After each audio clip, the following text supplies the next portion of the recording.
Hello, dear gentle friends. Welcome back to All Rounder Info in the brand new year 2024. Guntur కారం versus Hanuman. Yes, ఇది హనుమానే అండి.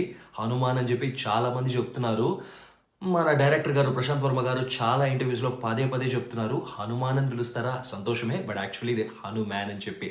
అసలు గుంటూరు కారం ఎక్కడ, అంత పెద్ద బొమ్మ ఎక్కడ, హనుమాన్ ఎక్కడ?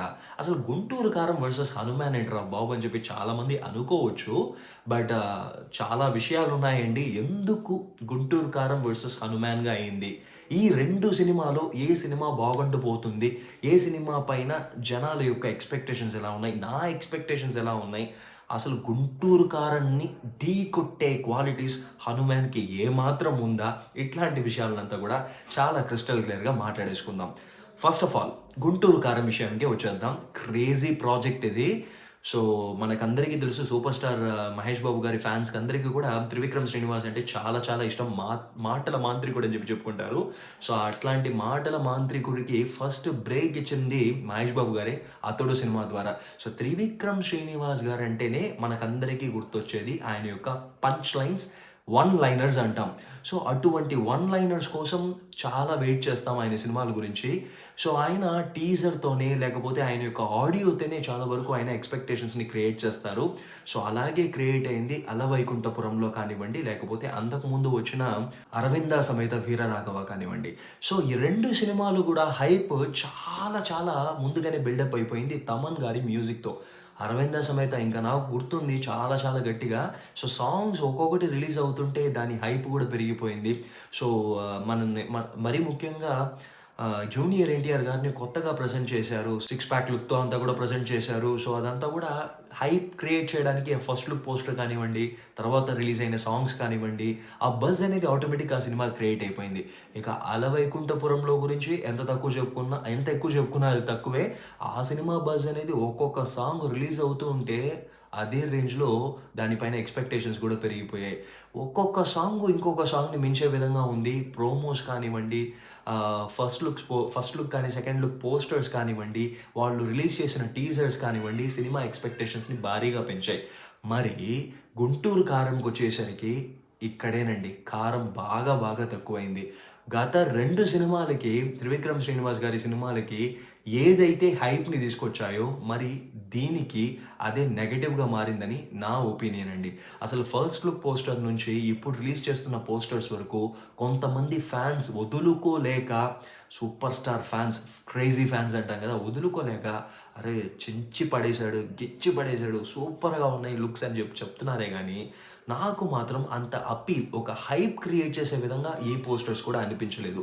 Of course there is no doubt super star is looking so stylish, so మాసీగా ఉంటూను స్టైలిష్గానే ఉన్నారు. ఆయన స్కిన్ టోనే అలాంటిది, ఆయన యొక్క ప్రజెన్సే అలాంటిది, దాంట్లో డౌట్ లేదు. బట్ హైప్ని క్రియేట్ చేసే విధంగా ఉందా, దీనిపైన ఎక్స్పెక్టేషన్స్ పెంచే విధంగా ఉందా అంటే నా పర్సనల్ ఒపీనియన్ సీరియస్లీ లేదు. త్రివిక్రమ్ శ్రీనివాస్ క్రేజీ కాంబినేషన్ అనుకున్నాం కదా, ఆ క్రేజీ కాంబినేషన్కి అవుట్పుట్ ఇదేనా అని చెప్పి అనిపించింది.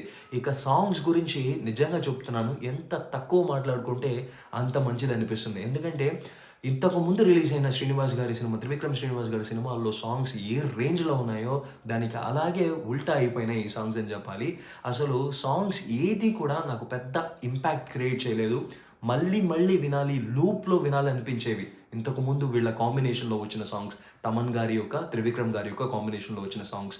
సో అలాంటిది అసలు సగంలోనే సాంగ్ బోర్ కొట్టేసేసి స్కిప్ చేసేద్దాం అనిపించేలాగా అయిపోయాయి.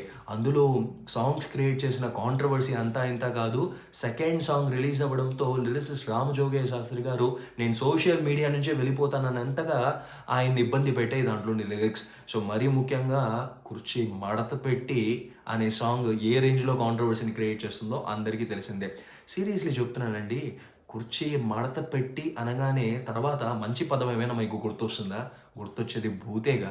సరే, ఆ కాంట్రవర్సీని పక్కన పెట్టేస్తే మ్యూజిక్ క్రియేట్ చేయాల్సిన ఇంపాక్ట్ అనేది క్రియేట్ చేయలేకపోయింది. బట్ వన్ థింగ్ మాత్రం ష్యూర్గా చెప్పుకోవాలి, ఆ కుర్చీ మడత పెట్టి సాంగ్లో, అదే ఆ సాంగ్ని లిరికల్ వీడియో రిలీజ్ చేశారు కదా, ఆ వీడియోలో మహేష్ గారి పర్ఫార్మెన్స్, ఆ యాటిట్యూడ్, ఆ యాక్టివ్నెస్, ఆ డ్యాన్స్ మూవ్స్ సీరియస్లీ ఇచ్చి పడేసాయి అని చెప్పాలి. అదైతే super, there is no doubt in that particular thing. But music అదే పెద్ద క్వెషన్ మార్క్. ఇకపోతే సినిమాకి రిలీజ్ చేసిన టీజర్ కానివ్వండి, లేకపోతే మీడియాలో వస్తున్న బజ్ కానివ్వండి, ఆహ్, లేకపోతే మీడియాలో రిలీజ్ చేస్తున్న ఇంటర్వ్యూస్ కానివ్వండి, ఎక్కడ కూడా ఇంటర్వ్యూస్ అంటే చెప్పుకోవాలి. ఎక్కడ కూడా పెద్దగా ఇంటర్వ్యూస్ కండక్ట్ చేయట్లేదు ఇదివరకే. సరే ఇన్‌ఫ్రంట్ క్రోకోడైల్ ఫెస్టివల్ అనుకుందాం. బట్ కాంపిటీషన్ ఇంత ఉండడంలో మీది పెద్ద సినిమా అయినా కూడా ప్రజల్లోకి వెళ్ళాలి కదా! సో ఇంకొక పెద్ద ప్రాబ్లమ్ నాకు 'గుంటూరు కారంలో' అనిపించేది ఏంటంటే ఒక 2, 3 డేస్ బిఫోర్ అనుకుంటాను ట్విట్టర్ స్పేస్‌లో సినిమా ప్రొడ్యూసర్ నాగవంశీ గారు ట్విట్టర్ స్పేస్‌లో ఫ్యాన్స్‌తో ముచ్చటించారు. బావుందండి. ఫ్యాన్స్‌లో మీరు కాన్ఫిడెన్స్ క్రియేట్ చేయడానికి కొన్ని మాటలు చెప్పుకున్నారు. ఫ్యాన్స్ గాబట్టి వాళ్ళు గూడా సూపర్ స్టార్‌ని వదులుకోలేక సూపర్ ఉందండి. ఫస్ట్ లుక్ అంతా కూడా ఫుల్లీ సాటిస్ఫైడ్, ఫుల్ మీల్స్ అని చెప్పి కొంతమంది చెప్పుకున్నారు. దానికి మీరు థాంక్స్ చెప్పుకున్నారు. అదంతా కూడా బానే ఉంది. బట్ మాకు పెద్ద ప్రాబ్లమ్ ఏంటంటే మీ యొక్క యాటిట్యూడ్. యెస్ మీరు young and very daring producer అనేది మాకు అర్థమవుతుంది. అది చాలా వెల్కమ్ విషయమే. బట్ నాగవంశి గారు యంగ్ అండ్ డేరింగ్‌గా ఉండడం వేరు గానీ ఓవర్ కాన్ఫిడెన్స్ యాటిట్యూడ్‌తో మాట్లాడడం అనేది వేరేమో అని చెప్పి మాకనిపిస్తుంది. మీ యొక్క ఇంటర్వ్యూస్ కానివ్వండి, మీ యొక్క ఇంటరాక్షన్ కానివ్వండి మీడియాతో ఇవన్నీ చూస్తూ ఉంటే.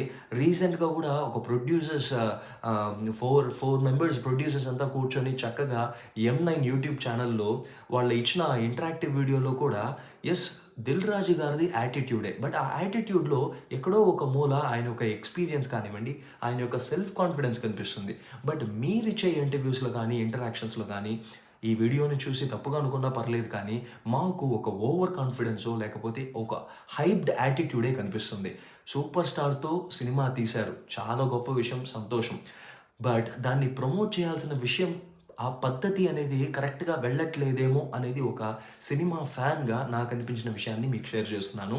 ఐ మీన్ నా వ్యూవర్స్‌కి చెప్తున్నాను. ఆ యాటిట్యూడ్‌ని కొంచెం తగ్గించుకుంటే బావుంటదేమో అనిపిస్తుంది. సో ఇవన్నీ కూడా 'గుంటూరు కారం'కి ఒక పెద్ద హైప్‌ని క్రియేట్ చేయలేకపోతున్నాయి. ఈ సాంగ్ కానివ్వండి, పోస్టర్స్ కానివ్వండి, లేకపోతే స్పెషల్లీ నాగవంశి గారి యొక్క యాటిట్యూడ్ కానివ్వండి, ఇవన్నీ కూడా ఎక్కడో ఒక మూల దెబ్బడిపోతుందేమో అని చెప్పి భయమేస్తుంది.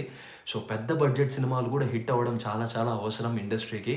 బట్ ఈ విషయాలంతా కూడా కొంచెం డౌన్‌ఫాల్ చేస్తాయేమో నా డౌట్. నేను చెప్పిన విషయాలంతా కూడా 'గుంటూరు కారం' వర్సెస్ 'హనుమాన్‌గా' ఈరోజు మనం మాట్లాడుకోవడానికి, చర్చించుకోవడానికి కారణాలుగా దారితీశాయని చెప్పి అనుకుంటున్నాను. మరి 'గుంటూరు కారం' యొక్క మైనస్‌లే 'హనుమాన్' యొక్క ఎక్స్‌పెక్టేషన్స్ పెరగడానికి కారణమా అంటే అసలు కాదండి. 'హనుమాన్' యొక్క ఏదైతే 'గుంటూరు కారం'కి మనం మైనస్‌గా చెప్పుకున్నామో ఇక్కడ అవన్నీ కూడా ప్లస్‌గా మారిపోయాయండి. ఫస్ట్ లుక్ పోస్టర్స్ తీసుకోండి. లేకపోతే సాంగ్స్ తీసుకోనండి. సాంగ్స్ ఎక్స్ట్రార్డినరీ అని చెప్పను. బట్ చాలా క్యాచీగా ఉన్నాయి. టార్గెట్ ఆడియన్స్ అనేది ప్రతి సినిమాకు ఉంటారండి. 'హనుమాన్‌కి' టార్గెట్ ఆడియన్స్ ఎవరు? అందరూ పిల్లలు, పెద్దలు, ముసలివాళ్ళ దాకా అందరిని టార్గెట్ చేశారు. ఆ టార్గెట్ ఆడియన్స్‌ని రీచ్ అయ్యే విధంగానే వాళ్ళు తీసుకుంటున్న ప్రతి మార్కెటింగ్ స్టెప్పు ఉంది. వాళ్ళు ఇస్తున్న ఇంటర్వ్యూస్‌లో కూడా చాలా క్రిస్టల్ క్లియర్‌గా చెప్తున్నారు.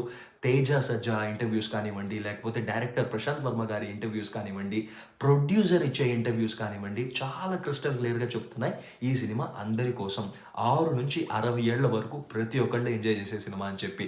అట్ ద సేమ్ టైమ్ వాళ్ళ యొక్క టీజర్ పాయింట్ నుంచి అది ఫస్ట్ లుక్ మోషన్ పోస్టర్ కానివ్వండి, టీజర్ దగ్గర నుంచి వాళ్ళు ఇంప్రూవైజ్ చేస్తూ వస్తున్నారు కదా డెడికేటెడ్‌గా. సో ఈ 1 ఇయర్ స్పాన్‌లో అరే ఫస్ట్ టీజర్ రిలీజ్ చేసిన తర్వాత ఎక్స్‌పెక్టేషన్స్ స్కై రేంజ్‌లో వెళ్ళిపోయిన తర్వాత ఆ హనుమాన్ క్యారెక్టరైజేషన్ ఏదైతే ఉంటుందో ఆ గుహలో రామ్ రామ్ అని చెప్పి చాంటింగ్ ఆ ఒక్క సీన్ హైలైట్ అయిపోయిందన్న విషయం తెలుసుకున్న తర్వాత దాన్ని గ్రహించి టైం తీసుకొని హనుమాన్ క్యారెక్టరైజేషన్ ఇంకొంచెం పెంచారట ప్రశాంత్ వర్మ గారు. సో అదే ఆడియన్స్‌కి ఇస్తున్న రెస్పాన్స్ అనమాట. ఆ రెస్పాన్స్‌ని యాక్సెప్ట్ చేసి ఇస్తున్నారు కదా!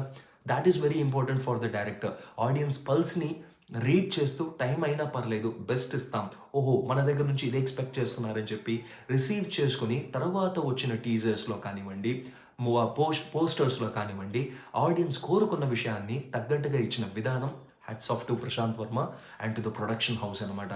సూపర్బ్ అండి. సూపర్బ్‌గా ఉన్నాయి టీజర్స్ అంతా కూడా అండ్ కాన్ఫిడెన్స్‌గా ఉన్నారు ప్రశాంత్ వర్మ గారు.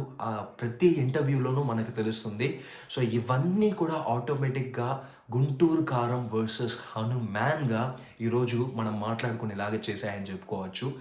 అసలు 'గుంటూరు కారం' వర్సెస్ 'హనుమాన్' అనే ఒక విషయమే 'హనుమాన్‌కి' పెద్ద సక్సెస్‌గా నేను అనుకుంటున్నాను. సినిమా రిలీజ్ అయిన తర్వాత ఎలా ఉంటుందో మనకు తెలీదు. ఇవన్నీ కూడా నా ఎక్స్‌పెక్టేషన్సే. ఈరోజు మీరు నన్ను అడిగితే, ఏ సినిమా నువ్వు చూస్తావని చెప్పి అడిగితే, ఆబ్వియస్‌లీ నా ఓట్ నేను వేసేది హనుమాన్కే. ఫస్ట్ షో హనుమాన్ చూస్తాను. సో ఖచ్చితంగా తర్వాత గుంటూరు కారం ఎట్టి పరిస్థితుల్లోనూ మిస్ అవ్వను. Because of super star Mahesh Babu గారు and of course because of one of the favourite directors of Tollywood Trivikram Srinivas గారు. సో ఖచ్చితంగా ఆ సినిమా మిస్ అవ్వను. బట్ ఇప్పటిదాకా వీళ్ళు క్రియేట్ చేస్తున్న ఒక బజ్, వాళ్ళ యొక్క యాటిట్యూడ్స్ అన్నీ చూసిన తర్వాత my first vote goes to Hanuman. దాంట్లో ఏ డౌట్ లేదు. సో గొడవ పడకుండా మీరు కూడా కమెంట్ బాక్స్లో మీకు ఏ సినిమా చూడాలనిపిస్తుంది ఫస్ట్ అన్న విషయాన్ని కమెంట్ బాక్స్లో తెలియచేయండి. So I will catch you up in another interesting and useful content. Till then, this is Gananath Shankar.